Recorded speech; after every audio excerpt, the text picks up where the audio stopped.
यह खबर है तो पीएम मोदी और भारत की बढ़ती ताकत के बारे में, लेकिन यह खबर इंडी गठबंधन से भी जुड़ी हुई, क्योंकि लोकसभा चुनाव के बाद इंडी गठबंधन ने यह हल्ला मचाया कि पीएम मोदी तीसरे टर्म में कमजोर प्रधानमंत्री साबित हो गए। यह नैरेटिव सेट किया गया कि सरकार भले पीएम मोदी की है, लेकिन सिस्टम इंडी गठबंधन का चल रहा है। यहां तक कहा गया कि मोदी सरकार 1 महीने में गिर जाएगी, कभी कहा 2 महीने में गिर जाएगी, कभी कहा 3 महीने में गिर जाएगी, लेकिन अपना कार्यकाल तो पूरा नहीं कर पाएगी। राहुल गांधी तो इतने जोश में थे जैसे वो नेता प्रतिपक्ष नहीं खुद पीएम बन गए, और कांग्रेसी भी यह साबित करने में पीछे नहीं रहे कि राहुल गांधी शैडो पीएम है। लोकसभा चुनाव के बाद समय बीता, हालत आज ये हो गई कि पीएम मोदी और भारत की ताकत बढ़ती ही जा रही है। इंडी गठबंधन का हर नैरेटिव औंधे मुंह जमीन पर गिर चुका है। प्रधानमंत्री मोदी हैं, विपक्ष के सारे हमले झेलते हुए देश के लिए काम कर रहे हैं, और अब दिवाली से ठीक पहले पीएम मोदी ने देश को 2 ऐसे तोहफे दिए हैं जिससे इस बार की दिवाली धमाकेदार है। 2 ऐसी बड़ी खबरें आई हैं जिससे हर हिंदुस्तानी का सीना गर्व से चौड़ा हो जाएगा। पहली खबर, बॉर्डर से चीन की सेना पीछे हट गई है और पहले राउंड का डिसएंगेजमेंट हो गया है। दूसरी बड़ी खबर, धनतेरस पर 102 टन सोना मोदी सरकार और आरबीआई वापस भारत लेकर आए, और ये दोनों ही खबरें भारत की ग्लोबल पावर का प्रतीक है। भाई, चीन जो खुद को सुपर पावर कहता है वो भारत की बात मान रहा है, क्योंकि भारत की इकोनॉमी फिलहाल रॉकेट बनी हुई है, और इस बढ़ती हुई इकोनॉमी को और स्पीड देने के लिए धनतेरस पर 102 टन सोना भारत आ गया। आज इन दोनों खबरों के बारे में आपको बताऊंगा। सबसे पहले बात बॉर्डर से चीन की सेनाओं के पीछे हटने की। भारत और चीन के बीच काफी समय से सीमा विवाद चल रहा है। गलवान की घटना के बाद तो दोनों देशों में तनाव बहुत ज्यादा बढ़ गया। चीन जो दुनिया भर में अपनी ताकत की डींगे हाँकता रहता है, वो आखिरकार भारत के सामने झुका और भारत के साथ सीमा पर समझौता किया। 21 अक्टूबर को भारत चीन में समझौता हुआ। 30 अक्टूबर को बॉर्डर से चीन की सेना हटी गई। यानी न सिर्फ समझौता हुआ, बल्कि समझौते के तहत बॉर्डर पर दोनों देशों की सेनाएं पीछे हटी, यानी डिसएंगेजमेंट की प्रक्रिया पूरी हो गई। यह है भारत की ग्लोबल पावर और पीएम मोदी की बढ़ती हुई ताकत। भारत और चीन के बीच सीमा विवाद क्या था और इसको लेकर क्या समझौता हुआ, वो आगे बताऊंगा। पहले आपको दिखाता हूं चीन की सेनाएं बॉर्डर से कैसे पीछे हट रही हैं, जिसकी सैटेलाइट ये तस्वीर आप देखिए। ये तस्वीर आप देखिए, ये देप्सांग इलाके की तस्वीर है जहां चीन की सेना अब हट चुकी है।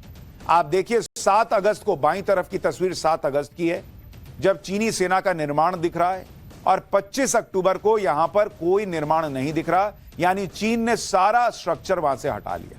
चीन ने टेंट और मिलिट्री उपकरण भी वहां से हटा लिए और सपाट जमीन वहां दिख रही। देप्सांग की एक और सैटेलाइट तस्वीर देखिए। इसमें 14 अगस्त की तस्वीर में चाइनीज आर्मी के स्ट्रक्चर दिख रहे हैं, छोटी छोटी चौकियां दिख रही हैं, लेकिन 25 अक्टूबर की तस्वीर में चीन की सेना के टेंट, शेल्टर होम और दूसरे स्ट्रक्चर गायब हो गए। इसी तरह से बॉर्डर पर डेमचौक इलाके की तस्वीरें आपको दिखाता हूं कि कैसे चीन की सेना वहां से भी पीछे हट गई। डेमचौक इलाके में भी चीन की सेना ने डेरा जमा लिया था। यहां भी भारत और चीन की सेनाएं आमने सामने थी, लेकिन अब चीन की सेना यहां से हट रही है। 9 अक्टूबर की तस्वीर में चाइनीज आर्मी के स्ट्रक्चर दिखते हैं, लेकिन 25 अक्टूबर की तस्वीर में चीन की सेना के ढांचे गिरे हुए दिख रहे हैं। यानी चाइनीज सेना अपने स्ट्रक्चर तोड़कर वापस जा रही है। यानी पीएम मोदी की नीति ने चीन के तंबू उखाड़ दिए।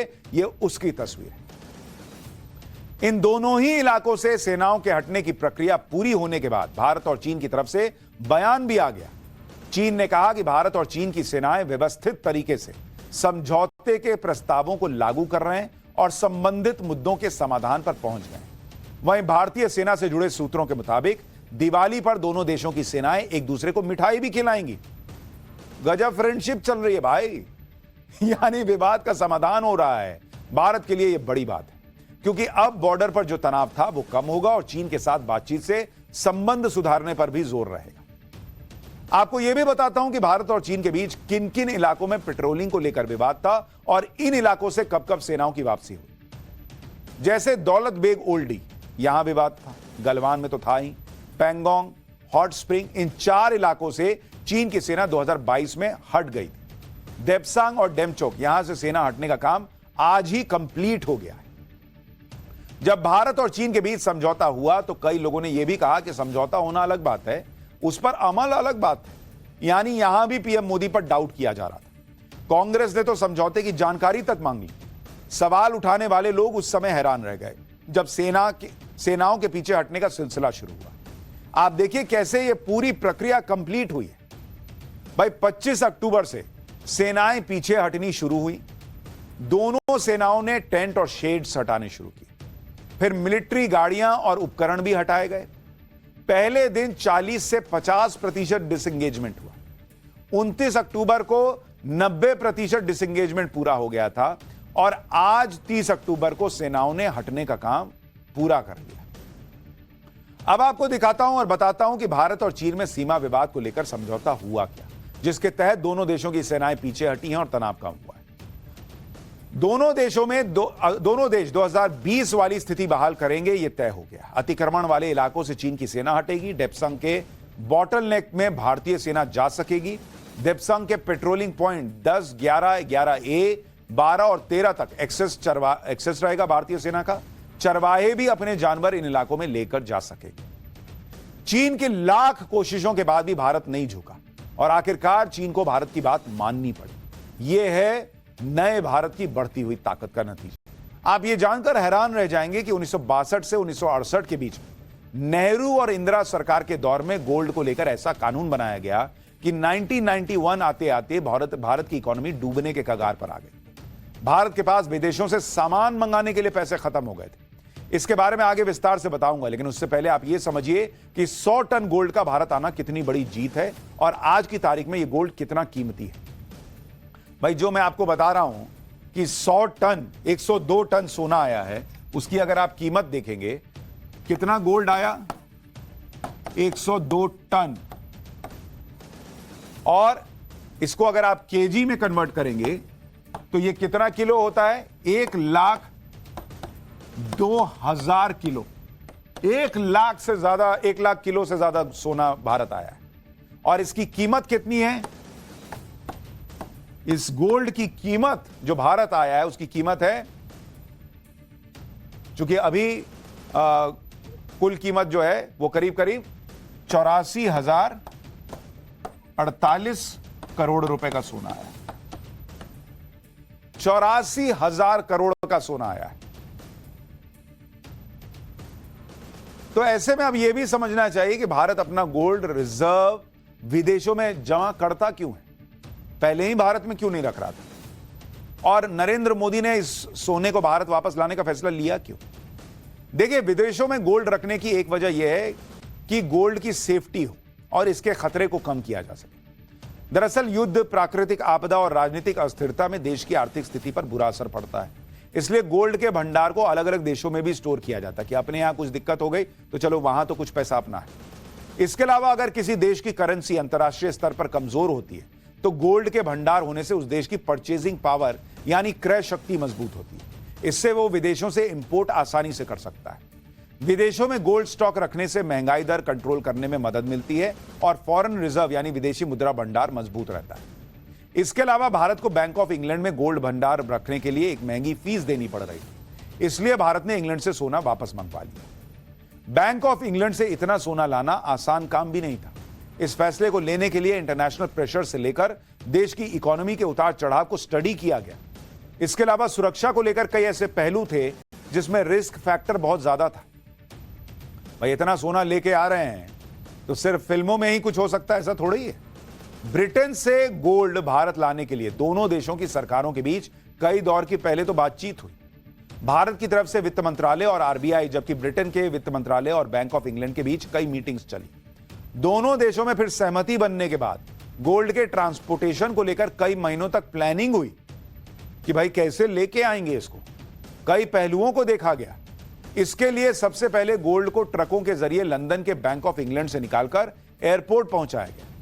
स्पेशल कार्गो एयरक्राफ्ट के जरिए भारत के 2 शहर मुंबई और नागपुर में इस सोने को लाया गया। लंदन से लेकर मुंबई और नागपुर तक जबरदस्त सिक्योरिटी के इंतजाम करने पड़े। हवा में थोड़ी आ गया, मतलब हवा में तो आया ही उड़ते हुए, लेकिन ऐसे ही थोड़ी आ गया। मई 2024 में इसी तरह से गोल्ड भारत आया था और इस बार भी कहा जा रहा है कि ऐसे ही सीक्रेट मिशन से भारत सोना लेकर आया। अच्छा, एक और बड़ी खबर मैं आपको बता दूं। एलएसी से पीछे हटी भारत चीन की सेना। न भारत पर डिसएंगेजमेंट की कुछ और एक्सक्लूसिव तस्वीरें आ गई हैं। देखिए, बात करते करते कुछ और एक्सक्लूसिव तस्वीरें आ गई हैं। तस्वीरों में एलएसी से टेंट हटाते हुए दिख रहे हैं जवान। ये तस्वीर देखिए, ये एक्सक्लूसिव तस्वीर हम आपको पाठशाला में टाइम्स नाउ नवभारत पर दिखा रहे हैं कि कैसे आज जो डिसएंगेजमेंट कंप्लीट हुआ है डेप्सांग में और डेमचौक में, वहां की तस्वीरें आप देख रहे हैं। ये एक्सक्लूसिव तस्वीरें जिसमें कि आपको तस्वीरों में दिख रहा है कि भाई वहां पर सैनिक जो हैं, और हमारे साथ हमारे सहयोगी साहिल जुड़ रहे हैं। जरा इन तस्वीरों के बारे में बताइए, ये कहां की तस्वीरें हैं एग्जैक्टली, और ये आज की तस्वीरें हैं क्या? देखिए, जो इंडिया और चाइना के बीच शांति समझौता हुआ है उसके तहत भारत और चीन की जो फौज है उन्होंने जो temporary infrastructure line of control actual control के नजदीक बनाया था उसको हटाया। दोनों साइड से काफी समय पिछले एक हफ्ते से ये जो प्रोसेस है वो चल रहा था और दोनों तरफ की जो फौज के कमांडर लेवल के ऑफिसर है वो बार बार मिल रहे थे और शांति समझौते के तहत जो है इस इंफ्रास्ट्रक्चर को हटाया जा रहा है। जो ये तस्वीरें हमें मिली है ये ईस्टर्न लद्दाख के टी पॉइंट एरिया की तस्वीरें हैं। डेमचुक और डेस्पांग एरिया में जिस तरह से निकाला जो इंफ्रास्ट्रक्चर है जिसमें खासतौर पर टेंट्स है उनको जो है वहां से रिमूव किया जा रहा है, वो आज प्रोसेस कंप्लीट हुआ है और कल यानी एक और अहम तस्वीर आ गई है एलएसी पर, जिस तरह से डिसएंगेजमेंट हो रहा है उसकी एक्सक्लूसिव तस्वीरें आपको दिखा रहा हूं।